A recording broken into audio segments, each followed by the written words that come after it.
So today we're unleashing our new editor script. It adds a couple of things that you may want in Unity that are not necessarily already there. It'll be available for $5 from the Unity Asset Store, and it's kind of interesting. So the first thing we can do is find objects by name. All you have to do is type in the name, hit the button, and you get your objects back. This is really useful for changing multiple values on multiple scripts on multiple objects that just happen to be the same type without having to modify the prefab. Something else that's very useful is finding an object by tag. So I tagged all of those lights with tag. That's me checking what I should be covering. I tagged all the lights with lightning tag, so I'm just going to switch into it. And I'm just going to push a button and find them, but unfortunately I already have them selected, so I need to deselect them and go again.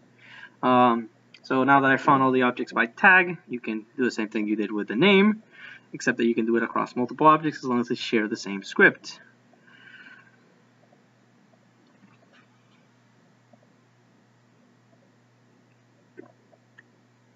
Now, another useful feature is finding objects by layer.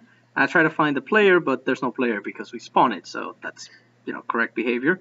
But if you were to go look for the default layer, everything is in the default layer except for the directional light, which is in a separate layer. And it works pretty good. You can separate things into layers and then find them here and modify them.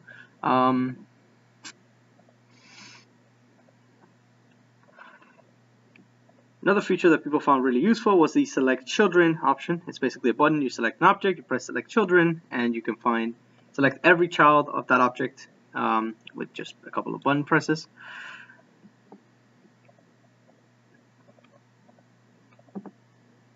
The fifth feature, I guess, is the find by script. So I'm going to look up a script that I have on a couple of objects in the scene, and then I'm just going to drag it onto the script field,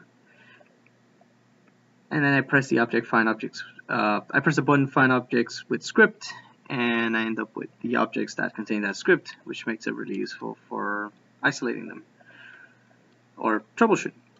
You also have the standard find objects by colliders in case you want to modify the colliders themselves, and that's pretty much it. It's going to be available soon. By the time you see this video, it's already going to be up, so